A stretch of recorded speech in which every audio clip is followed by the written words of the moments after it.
Welcome to Book Reviews, where we explore the best books across every genre. I'm Joanna McCann. I'm joined as always by Gerald LeBlanc. Don't forget to grab your free copy of the audiobook using the link in the description below. Let's get started.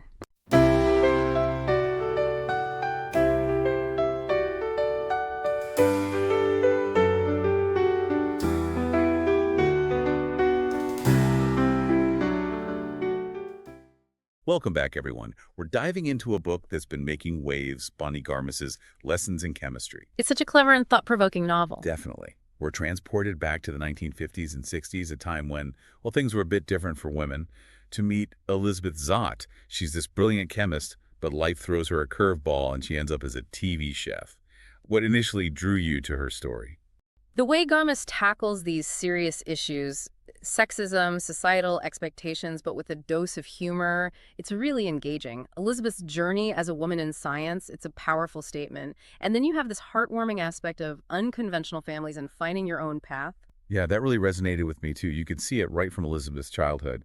Her upbringing, it wasn't easy. Her father was a god salesman, basically absent. And her brother, he faced a tragic end because of, well, societal homophobia at the time. It's heartbreaking. Absolutely. And Elizabeth had to pretty much educate herself, which speaks volumes about her determination. It's that independent spirit that shines through, right? She doesn't let societal norms dictate her life. Logic and reason, that's what drives her. And of course, that leads to clashes, especially in academia. Which brings us to the incident with Dr. Myers, her PhD advisor at UCLA. It's a difficult part of the book to read. He sexually assaults her. It's a stark reminder of the power imbalances that, sadly, were all too common for women then. And when Elizabeth reports it, she's the one who gets punished. Forced out of academia. It's infuriating. It's a scenario that unfortunately can still resonate today. But Elizabeth's reaction, it's powerful. She stabs him with a pencil. Talk about a statement. It shows she won't be silenced or victimized. Then we meet Calvin Evans, a brilliant chemist himself at Hastings Research Institute.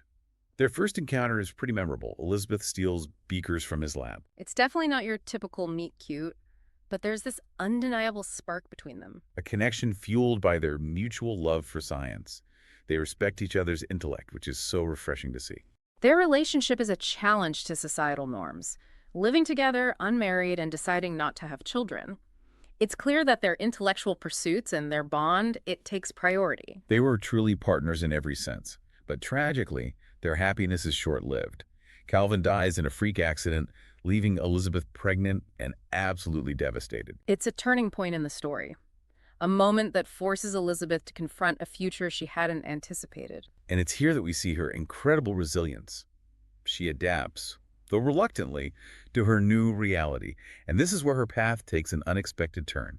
She becomes, wait for it, the host of a cooking show. Supper at 6, right? Yes.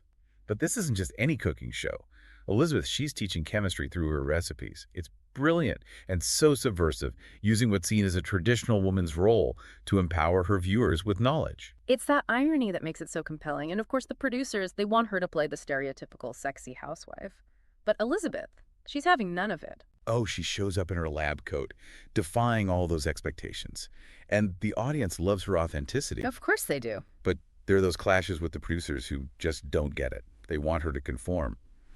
But Elizabeth stands her ground. It's so inspiring to see her using this platform to uplift her audience, treating them as intelligent, capable individuals.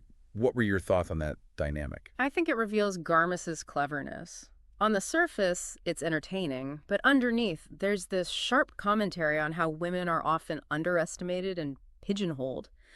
Elizabeth turns that on its head. She proves that you can be a brilliant scientist, A&D, an engaging communicator, and she makes a real impact. That's not just the audience she impacts. There's Harriet, her neighbor. Oh, Harriet.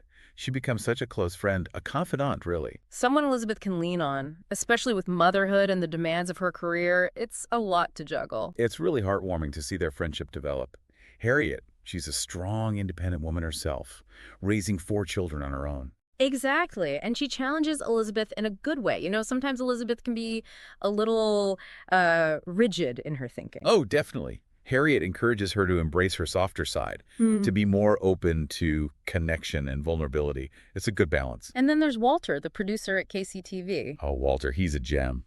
He really gets Elizabeth and her vision for the show. Even when it clashes with what the network wants, he's there backing her up. He's a valuable ally, that's for sure. Pushing back against those executives who just want to turn Elizabeth into some kind of, you know, stereotypical sexy chef. It's through these relationships with Harriet and Walter that Elizabeth starts to build a chosen family, finding support and love, but outside of those traditional structures. What about you? What lessons did you take away from Elizabeth Zott's amazing journey? And that's our summary for today. We hope you enjoyed it. Don't forget to grab your free copy of the audiobook using the link in the description below. See you next time.